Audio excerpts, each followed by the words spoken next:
¿Qué tal, Gerardo? Buen día, ¿todo bien? Bueno, me alegro. ¿Cómo está Córdoba hoy? Bien, frío, mucho frío, nublado, y con un fin de semana por delante con lluvia, así que hay que agudizar la imaginación. Sí, claro, porque además es fin de semana largo y uno se puede hacer la escapada a Córdoba, pero si el clima no acompaña, se complica todo, ¿no? Córdoba es lindo, con buen clima o mal clima, así que si está la, Sí, si así está la me, escapada programada no hay que anularla. así me gusta. Bueno,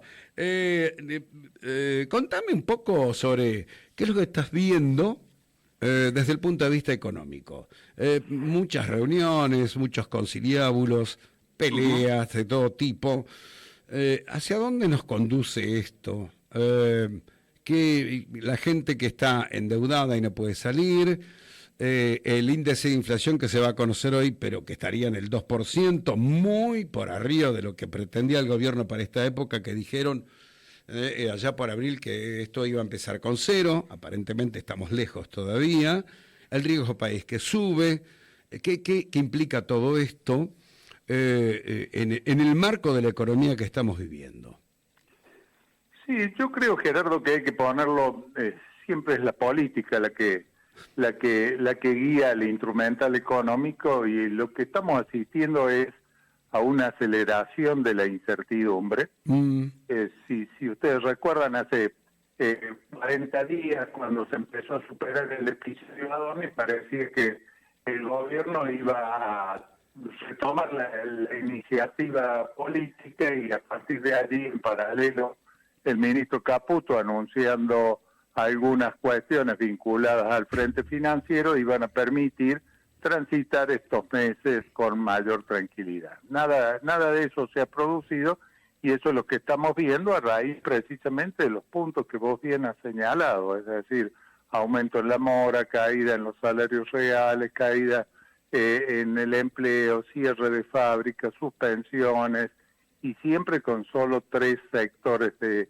la economía traccionando, que no es suficiente, que son el agro, el petróleo y la minería. Hubo un hecho interesante cuando el gobierno anunció que el petróleo le había ganado al campo, pero no hizo la aclaración. En los primeros 3 meses, 10.000 millones de dólares ingresaron por el tema de las exportaciones de petróleo y de gas, principalmente. Pero cuando lo compara con el campo, solamente tomaron el tema de la soja, no el resto de los productos, porque el campo fue el que más aportó, 27.000 millones de dólares. Por lo tanto, falta mucho todavía para que Vaca Muerta, de alguna manera, iguale al sector más productivo del país, al que me parece están descuidando. Pero es una apreciación, digo, por la falta de financiamiento, por un lado, los bancos no quieren prestar, debido al gran endeudamiento que se observa en la pequeña y mediana empresa y del ciudadano común. Y esto es efectivamente un cuello de botella para reactivar lo que estamos esperando los ciudadanos comunes. Es decir, bueno, No, ¿cuándo nos va a tocar a nosotros? seguro, son varias cosas ciertas las que ha señalado Gerardo.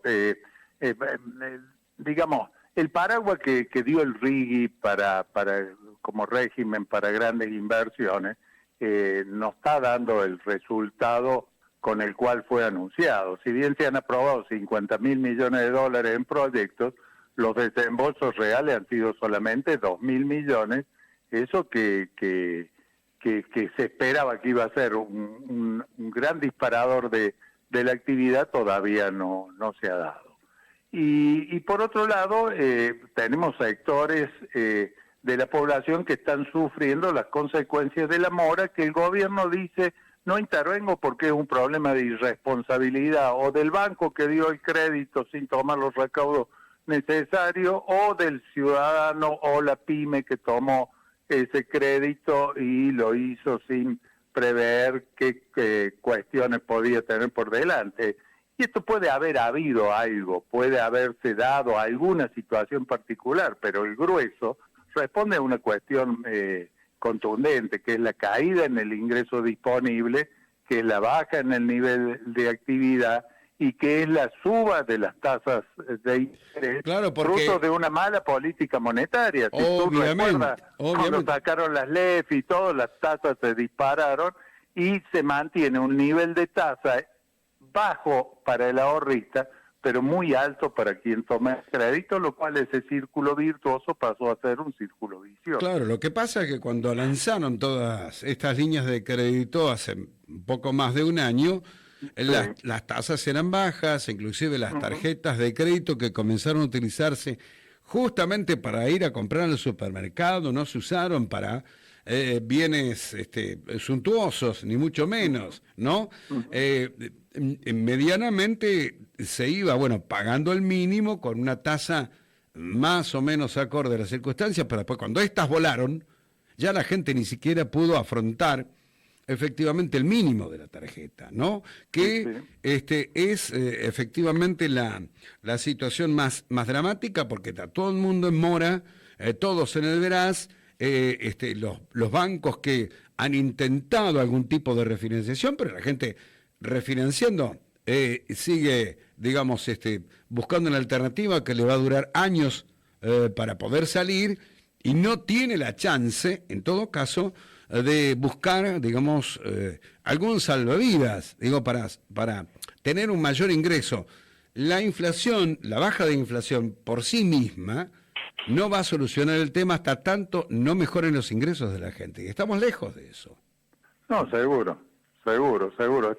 Estamos muy lejos casualmente por lo que siempre nosotros conversamos, en el sentido de que este es un plan netamente financiero. Este programa económico le preocupa lo financiero, y con un gran dogmatismo desdeña lo que es producción, lo que es mayor empleo, lo que es mayor nivel de actividad, y eso se sufre permanentemente, con una profundización de un proceso que uno ve como muy difícil de ser revertido, y que el gobierno está advirtiendo a medida que va avanzando y acercándose al año 2027 con una elección presidencial de por medio, que algo debiera hacer, pero ese algo no aparece.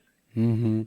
¿Y cómo está el tema, digamos, de los recursos? Digo, realmente, ¿el Banco Central está robusto en ese sentido? Es decir, en cuanto a las reservas, justamente para afrontar lo que viene, porque el viceministro de Caputo aseguró que el gobierno comprará 10.000 millones de dólares extra antes de las elecciones de 2027, justamente para robustecer al Banco Central. Pero también es cierto que se están cometiendo algunas tropelías, como el tema de la recaudación impositiva que se paga con las naftas para recomponer las rutas, 1.500.000 millones que no se pueden modificar por ley, efectivamente no se pueden utilizar para otra cosa que no sea efectivamente eso, la recomposición de las rutas. El propio gobierno que hizo tomó la cuarta parte, las 3/4 partes de eso, para mantener de alguna manera el equilibrio fiscal, tengo entendido, o para de alguna manera recomponer cierto déficit. Ahí se está cometiendo un delito, porque es malversación de fondos, efectivamente. Entonces, digo, ¿cuál es la realidad del tema? Si yo tengo que apelar a esos fondos para tratar de equilibrar mis cuentas, evidentemente las cosas no están bien. No, seguro.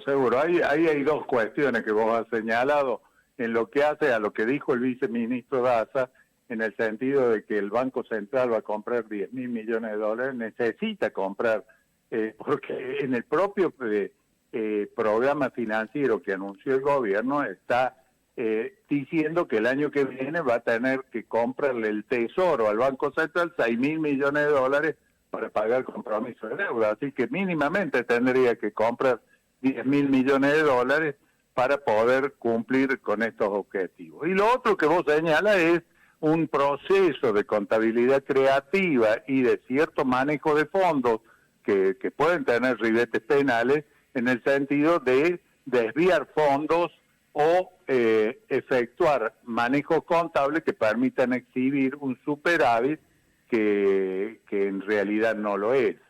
Ya lo vimos en junio, si bien junio es un mes muy especial por el efecto de los aguinaldos, aumentaron mucho el subsidio a la energía por las importaciones de gas licuado, pero ya el déficit, el superávit primario desapareció en junio, o sea, en junio hubo déficit primario. Pero así todo, el gobierno está apelando no solamente a lo que vos dices respecto al fondo de combustible, que provincias como Córdoba, como Santa Fe, se ven seriamente afectadas por la falta de estas remesas, claro. y que lo vemos al transitar la ruta, sino que ayer se conoció cuál va a ser el destino del famoso fondo de asistencia laboral, que es el fondo de desempleo que creó la reforma laboral, en donde el gobierno nacional dice esos fondos, un 100% puede tomarlo el Estado prestado, el Estado nacional le pone sí límite a las provincias y a los municipios que no pueden superar cada uno de los administradores de estos fondos más de un 15% de colocación. Entonces, realmente si este fuera el desarrollo de los mejores 18 meses de los últimos 20 años, como dijo el ministro Caputo, en los primeros 4 meses que ya han transcurrido, los resultados han sido totalmente opuestos. ¿Qué significa entonces que, digamos, el Fondo de Asistencia Laboral, que es para cubrir indemnizaciones, terminen precisamente en la bicicleta financiera? Bueno, es el mismo riesgo que se corre con el Fondo de Sustentabilidad de la ANSES, claro. O sea, con el que se le paga a los jubilados. Va a inversiones de riesgo y el financiamiento del Estado, que además de supongamos, supongamos que ese riesgo fuera mínimo, produce otro gran daño que es al nivel de actividad, porque esos fondos no van a la producción, sino que van a financiar al Estado. Claro, una trampa, en definitiva. Es un círculo vicioso. Un círculo vicioso en el que caen estos programas. En los últimos 50 años, hay que hacer un poco de memoria, hemos tenido programas de índole financiero y no productivos, como lo fue en la época de Martínez Dios, como lo fue con Cavallo, como lo fue con Macri, y ahora este programa de Milei Caputo, que tienen un objetivo netamente financiero y que no tienen como prioridad la inversión. Como yo siempre digo, siempre se ha gobernado con deuda o se ha gobernado con emisión monetaria. ¿Por qué no probamos gobernar con inversión productiva? Pero para eso hay que crear las condiciones y es un camino muy largo para recuperar la confianza perdida. ¿Y de qué manera, en todo caso, o qué herramienta podría tener el gobierno justamente para apuntar a eso?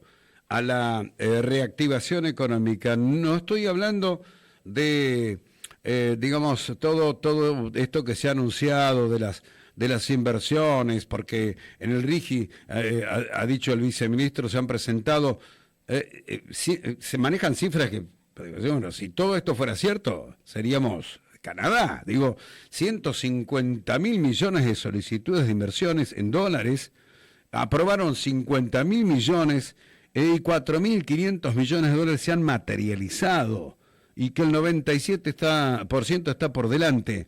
Yo no sé si efectivamente esto es así, porque me da la sensación de que la cifra es mucho menor de lo que se ha invertido hasta ahora, pero tampoco se puede engañar a la gente con estos números. Digo, que en el RIGI se han presentado 150.000 millones de dólares en solicitudes de inversión. Pero hay que recordar que el RIGI y el Super RIGI no le deja absolutamente nada al Estado, muy poco, en materia impositiva, por las ventajas que tienen efectivamente los inversores a la hora de llevar nuestros recursos naturales.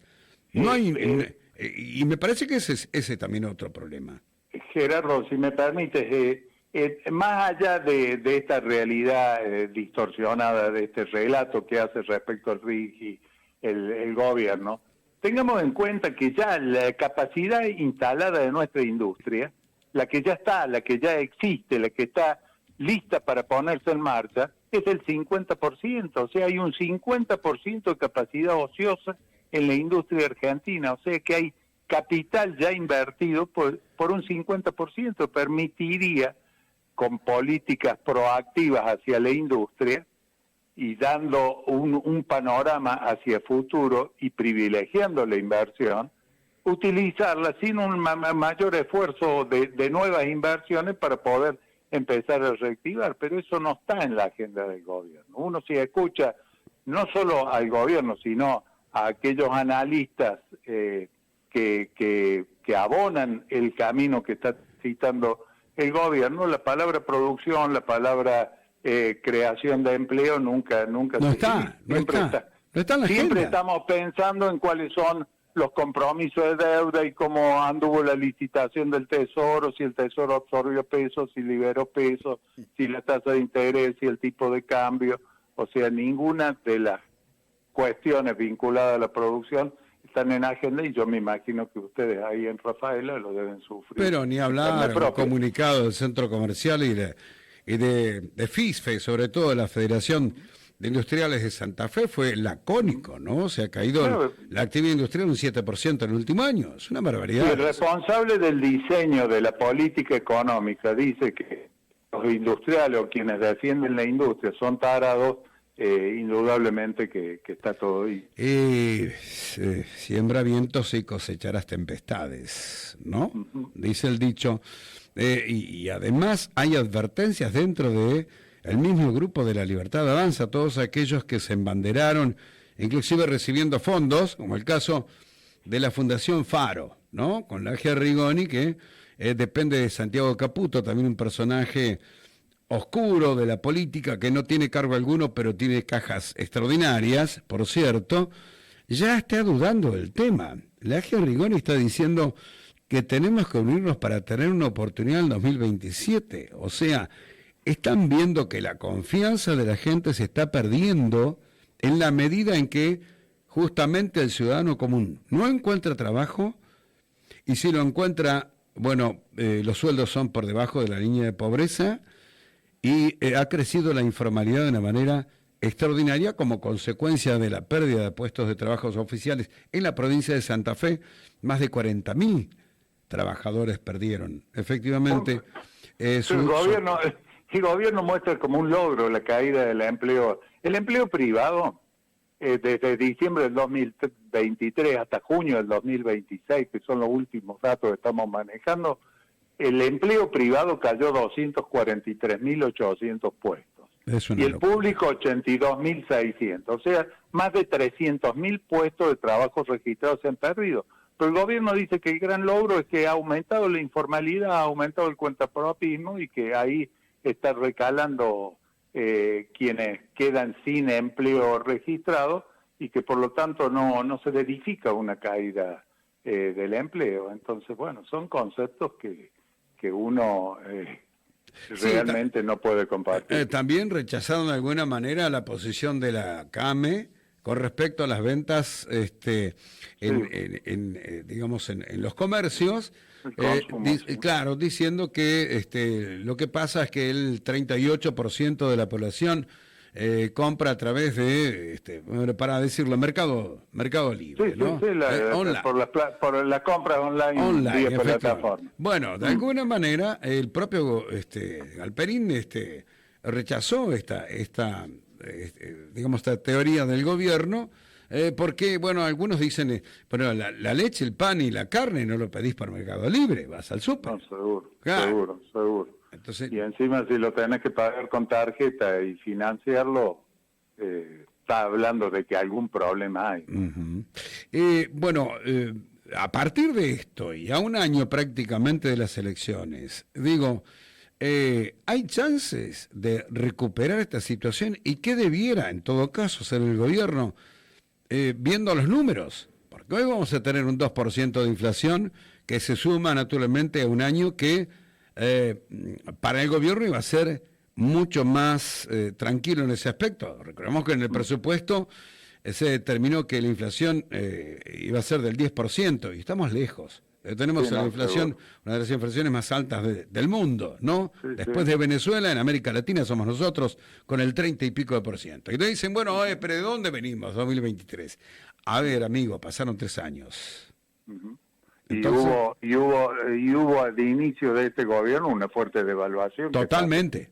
Que disparó los precios para arriba en forma geométrica. La pregunta que te hago, Héctor, es, ¿vamos a una nueva devaluación en este estado de cosas? Yo creo que el gobierno se preocupa y dice los devaluacionistas y la devaluación. Si no hay tipo de cambio fijo, hay un tipo de cambio entre bandas, con un techo que hoy está en 1850, o sea, que puede acomodarse. Ahora, una devaluación o un reacomodamiento, mejor dicho, porque mientras haya este esquema de bandas, a pesar de que el gobierno interviene para ponerle un techo. Porque no está totalmente liberado el dólar, no todo. Exactamente, y estamos con parte de cepo, etcétera, pero en forma aislada tampoco soluciona nada. Acá lo que vos preguntabas, te lo voy a responder en virtud a la necesidad de lo que y respuesta a lo que venimos predicando. Hace falta un programa integral, o sea, tocando solamente alguna variable no vamos a salir del problema, y para eso hace falta una reforma tributaria, hay que penalice la mera actividad especulativa y sí premia la actividad productiva, que dé incentivos y que dé un horizonte a mediano y largo plazo, para lo cual ya entramos de vuelta en el terreno político, hace falta acordar políticas de Estado, y creo que el gobierno juega un poco con esto de que al frente todavía no aparece nada que sea lo suficientemente seductor como para que la gente vea reflejada ahí las demandas que no le son satisfechas en este momento. Pero es Argentina y en cualquier momento aparece una sorpresa. No, seguro, claro, seguro. Como seguro. ocurrió en el 2023, ¿no? Seguro. Hay quienes en estos días han estado grimiendo y con fundamento que una alternativa de esa se puede formar y consolidar en solo 6 meses. Bueno, Héctor, gracias por esto, prestigiando nuestro programa. Un abrazo muy, pero muy grande. Ha sido un gusto, como siempre. Gracias, Gerardo. El gusto es mío. Saludo a tu prestigiosa audiencia. Gracias. El doctor Héctor José Paglia, destacado economista, académico y exfuncionario público argentino de Córdoba, que posee un doctorado en Ciencias Económicas, además de ser contador público, licenciado en Administración por la Universidad Nacional de Córdoba, y también integrante de diferentes entidades que tienen que ver con la economía, con el mercado y la finanza.